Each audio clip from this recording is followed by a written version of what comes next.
जयकारा बोल मेरे श्री गुरु महाराज की जय। बोलो सांचे दरबार की जय। बोलो श्री नगली निवासी भगवान की जय। बोलो श्री परमहंस दयाल जी महाराज की जय। ध्यान मूलम गुरुर्मूर्ति पूजा मूलम गुरुपदम मंत्र मूलम गुरुर्वाक्य मोक्ष मूलम गुरु कृपा। बंदो चरण सरोज गुरु मुद मंगल आगार। जय सेवत नर होत हैं तो भवसागर से पार। के गुरु के सिमरण मात्र से नाशत विघ्न अनंत। ताते शर्मारंभ में ध्यावत हैं सब संत। बोलिए सांचे दरबार की जय। श्री नगली निवासी भगवान जी की प्यारी संगत, आप सभी को मेरी हाथ जोड़कर जय सच्चिदानंद, जय गुरांदी, जय श्री राम। आज 5 मई सन 2022 दिन गुरुवार, वैशाख शुक्ल पक्ष की चतुर्थी तिथि है। आज चौथ है। आज के सूर्योदय का समय 5:52 प्रातःकाल और सूर्यास्त का समय 6:33 सायंकाल। आज के राहु काल का समय 1:48 दोपहर को 3:23 तक। 1:48 से 3:23 तक कोई भी शुभ कार्य प्रारंभ ना करें। आज का पाठ का भाग है 125। कल आपने सत्संग सुधा के विषय में जाना। आज से आप श्री गुरु महाराज जी के विशेष सत्संगों का श्रवण करेंगे। सत्संग वचन चकोड़ी आश्रम। तो आइए 125वां पाठ प्रारंभ करते हुए सत्संग वचन चकोड़ी आश्रम करामात कह रहे हैं। एक दिन चकोड़ी आश्रम में श्री महाराज जी ने सर्व महात्माओं को विशेष उपदेश दिया। श्री इष्टदेव भगवान के पावन उपदेश के आधार पर ही संत जन सर्वसाधारण जनता में जाकर उन्हें कल्याण मार्ग का बोध कराते थे। जिस प्रकार बादल सागर के जल को अपने में समोकर देश देशांतर में वर्षा करके करोड़ों जीवों के प्राणाधार बनते हैं, ठीक उसी प्रकार महात्मा जन भी ब्रह्म विद्या का जल भरकर चिरकाल से बिछड़े हुए जीवों को प्रभु चरणों में युक्त करने के लिए भ्रमण करते हैं। विषय विकारों की गर्म वायु के से संतप्त हृदयों को संत जन ही अपने प्रेम रूपी जल से शांत करते हैं। श्री कबीरदास जी का भी कथन है, कलयुग काली बादली झड़ पड़े अंगार, और संत ना होते जगत में तो जल मरता संसार। संत महात्मा ही संसार का भला सोचते हैं और करते रहते हैं। कई नाम मात्र साधु कहलाकर गृहस्थियों को धोखा दे जाते हैं और इस भेष को कलंकित करके सच्चे साधुओं के मार्ग को भी कठिन कर देते हैं। गोस्वामी तुलसीदास जी भी कहते हैं, उघरे अंत न होए निबाहु, काल देवी जी विरामन राहु। श्री सद्गुरुदेव जी सर्व संतों को संबोधित करके कहते हैं, यदि आपने अपना परमार्थ बनाना था तो घर बैठे ही बना सकते थे, परंतु आप लोगों ने स्वतंत्र साधु वेश धारण किया है। आप लोगों का कर्तव्य है कि स्वयं निर्बद्ध होकर दूसरों के भी बंधन काटो। जो जीव ईश्वर के अस्तित्व को भूलकर नाशवान संसार की प्रीति में लीन है, उन्हें जाकर यह कहो कि अपनी ममता और बड़ाई का ध्यान छोड़कर परोपकार करो। साधु का यही धर्म है। साधु सोजो काया साधे, तज आलस्य और वाद विवादे। गुरु आज्ञा माने सुई साधु, और गुरु आज्ञा पद भेद अगाधु। अर्थात साधु वही है जिसने अपनी काया शरीर से उस दिव्य ज्योति निर्गुण प्रभु के दर्शन किए हैं और उस अंतर्यामी ईश्वर को अपने हृदय में असीन करके संसार से उपराम हो गया हो। इस मार्ग में प्रमाद, आलस्य, तर्क वितर्क और वाद विवाद का त्याग करना पड़ता है। बेकार बोलना और हार जीत की आशा रखना साधु को शोभा नहीं देता। गुरु आज्ञा का पालन करना ही साधु का परम कर्तव्य है। गुरु आज्ञा में अगाध भेद होता है। उस भेद को अल्पज्ञ जीव नहीं समझ सकते। अपनी बुद्धि को गुरु अर्पण करके ही निर्मल करके उसके वचनानुसार ही क्या क्या क्या बोलता है, उसे सत्य मानता है। यदि विद्यार्थी कुतर्क भाव से यह शब्द न कहे तो बस समझ लो कि यह संसार में कभी भी सफल नहीं होगा। विद्यार्थी अपनी मंद बुद्धि को अध्यात्म के अर्पण करते हैं। विद्यार्थी अपनी मंद बुद्धि को अध्यापक के अर्पण करते हैं और अध्यापक अपनी निर्मल बुद्धि की बेबंद उस मंद बुद्धि में लगाता है। एक दिन फिर ऐसा आता है कि वह मंद बुद्धि विद्यार्थी अध्यापक के प्रभाव और योग्यता को समझने लगते हैं। यह उदाहरण प्रसिद्ध है कि राजा गोपीचंद को उसकी माँ ने अपने सदोपदेश द्वारा संसार से विरक्त कर दिया। एक दिन गोपीचंद भिक्षा मांगने के लिए राजमहल में आए तो माताजी ने उन्हें फिर उपदेश दिया, देखो बेटा, आप अपनी नर्म राजसी सेज में सोया करो, साथ ही बढ़िया भोजन खाया करो और किले में रहा करो। माताजी की यह बातें सुनकर गोपीचंद ने ठंडी सांस भरकर कहा, माँ आप मुझे उलाहना देती हैं, अब यह मुझसे कहाँ मिलेगी। माताजी ने जवाब दिया, बेटा जब भजन सिमरन करते करते नींद आ जाए तो आप चाहे आप नंगी धरती पर ही क्यों न सोए हों, वही जमीन आपको सुंदर और कोमल सिया का काम देगी। यदि खाट और बिछौने के इंतजार करोगे तो वृत्ति फेल हो जाने के कारण आप भजन नहीं कर सकोगे।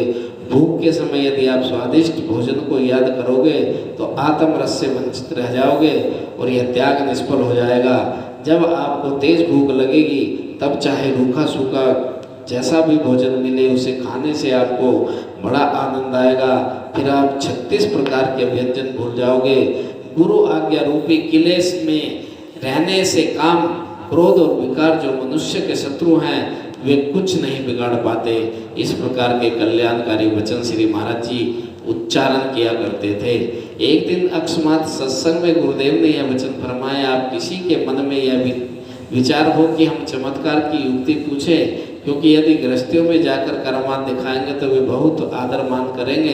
इस प्रकार हम में वरदान और शाप देने की शक्ति जरूर होनी चाहिए। हो सकता है कि आप में से किसी का ऐसा विचार हो तो उठो, हम उसकी भावनाओं को अभी पूरा करेंगे। श्री महाराज जी के वचन सुनकर 2-4 महात्मा जो मन ही मन में यही खिचड़ी पका रहे थे कि हम में सिद्धि शक्ति जरूर होनी चाहिए, तभी तो लोग सीधे होंगे, उन्होंने उठकर प्रार्थना की, महाराज जी चमत्कार ही साधु का आभूषण है। जब कोई ज़्यादा अकड़ कर बात करे तो उसे शाप देकर सीधा करने में सो हमारी प्रार्थना है कि आप कृपा करके हमें यह ताकत जरूर बख्शे।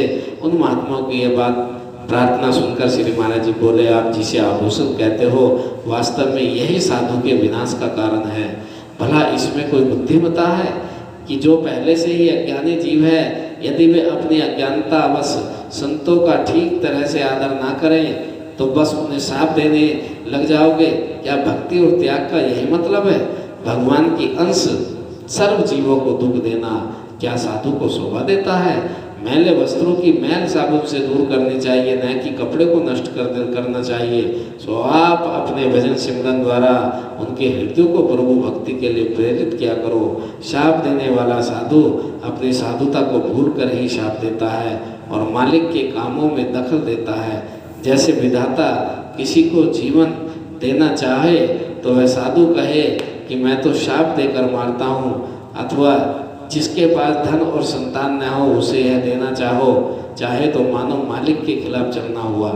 सिद्धि शक्ति और करामात दिखाने वाले फकीर में सदा अभिमान रहता है, इससे नाम की मस्ती जाती रहती है। ऐसे फकीर एक दिन इन सिद्धियों में पढ़कर अपना परलोक बिगाड़ देते हैं, परंतु संसारिक लोग उन्हें सच्चा साधु मानते हैं।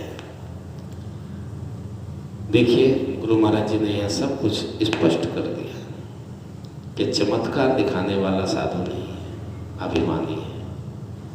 और साधुओं का स्वभाव किसी को श्राप देना भी नहीं है।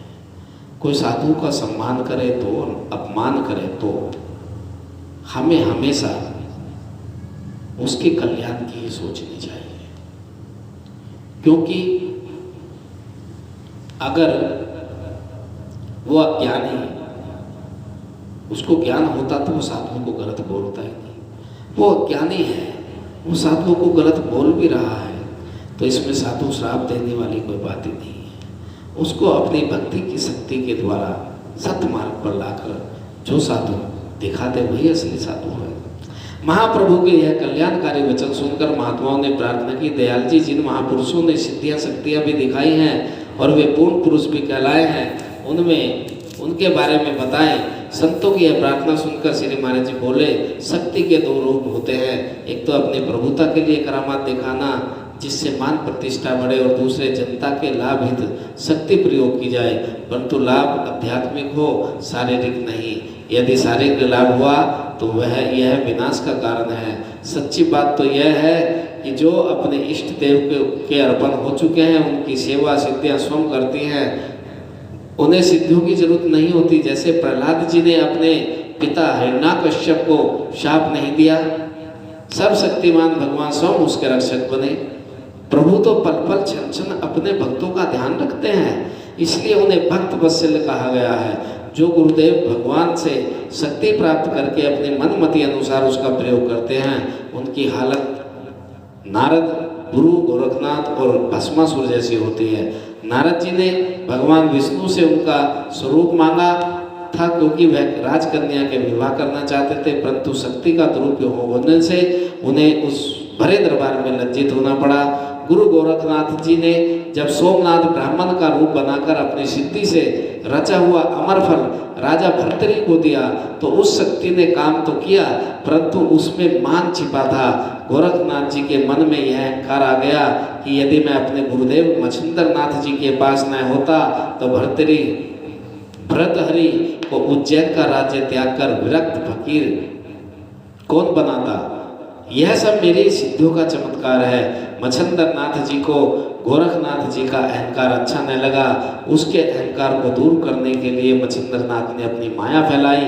एक दिन टिल्ला स्थान से मच्छिंद्रनाथ जी आलोप हो गए, जिससे सभी शिष्य निराश और हैरान रह गए।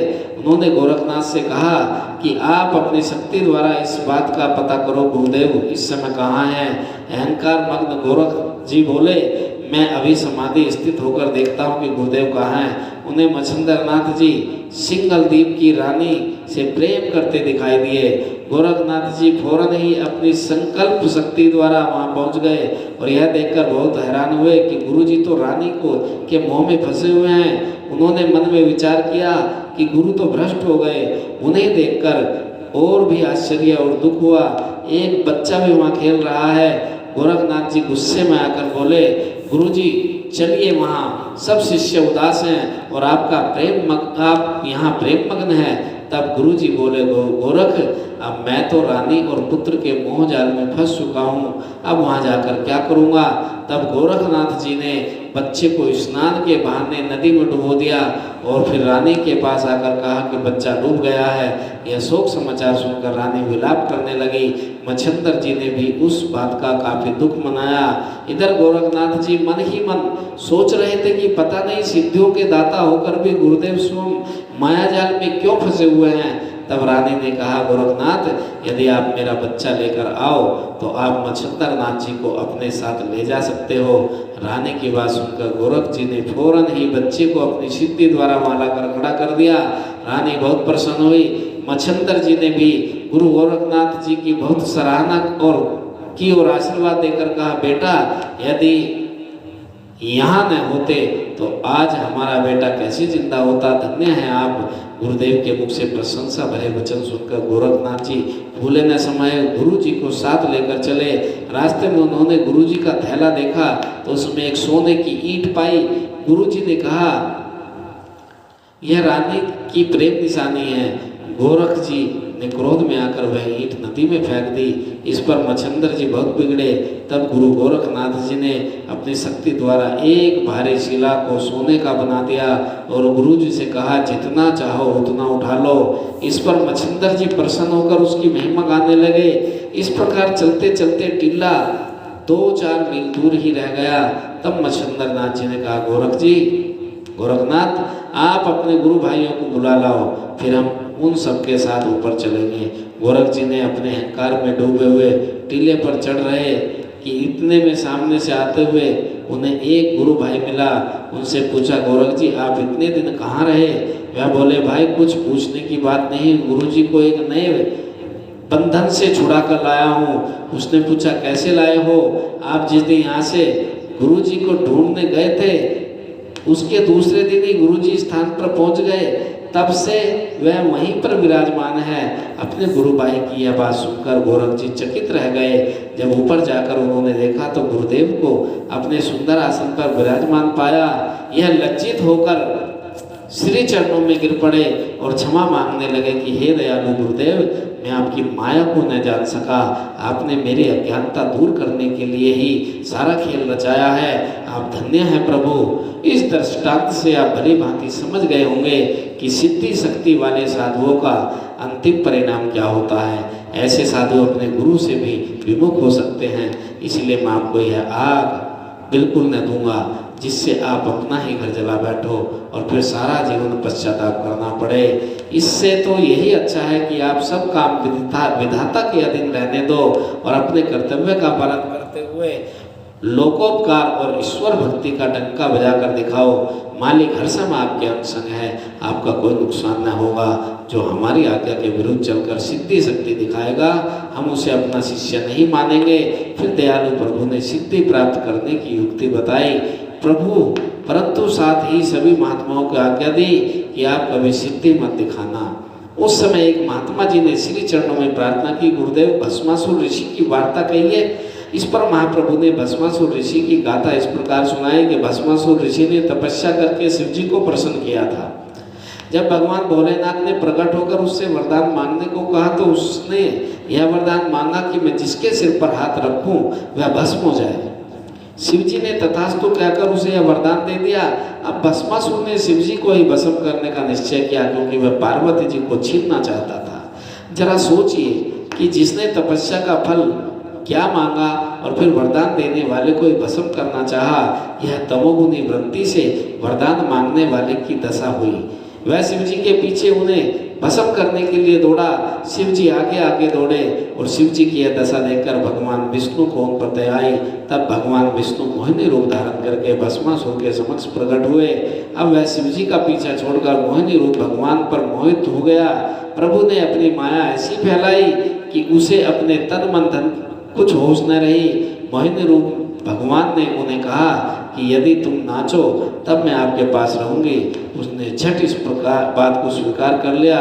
मोहिनी रूप भगवान ने उन्हें नृत्य कला सिखाते हुए उसका ही हाथ उसके सिर पर रखवा दिया। बस फिर क्या था, वह तत्काल वरदान के प्रभाव से जलकर राख हो गया। इस प्रकार शिव जी का उस राक्षस से पीछा छूटा। भगवान विष्णु ने शंकर जी से कहा, जरा सोच समझकर वरदान दिया कीजिए। इस सारी गाथा का भावार्थ यह है कि सिद्धि शक्ति वाले की बुद्धि भ्रष्ट हो जाती है, जिससे सब किया कराया निष्फल हो जाता है। मंद बुद्धि मंदमति पुरुष सब कुछ खो बैठता है। वह तो लोक और परलोक दोनों से गया, उसकी तो यह दशा हुई, माया मिली न राम। आप समझे होंगे आज की कथा, आज के सत्संग का भाव। हमें कभी रीति सिद्धियों के चक्कर में नहीं पड़ना चाहिए, तंत्र विद्याओं के चक्कर में नहीं पड़ना चाहिए, चमत्कार दिखाने के चक्कर में नहीं पड़ना चाहिए। चमत्कार तो खुद होगा जब आप प्रेम पूर्वक नाम का सुमरन करेंगे, श्रद्धा पूर्वक गुरु की पूजा उपासना करेंगे, तो आपके जीवन में चमत्कार तो खुद होता रहेगा। इसलिए कभी किसी तांत्रिक के पास ना जाएं, कभी किसी रिद्धि सिद्धि के जानने वाले के पास ना जाएं, क्योंकि वहाँ सिर्फ बर्बादी होती है, वहाँ आबादी नहीं होती। इन्हीं शब्दों के साथ बोलिए साचे दरबार की जय, बोलो श्री नगली निवासी भगवान की जय, बोलो श्री परमहंस दयाल जी महाराज की जय।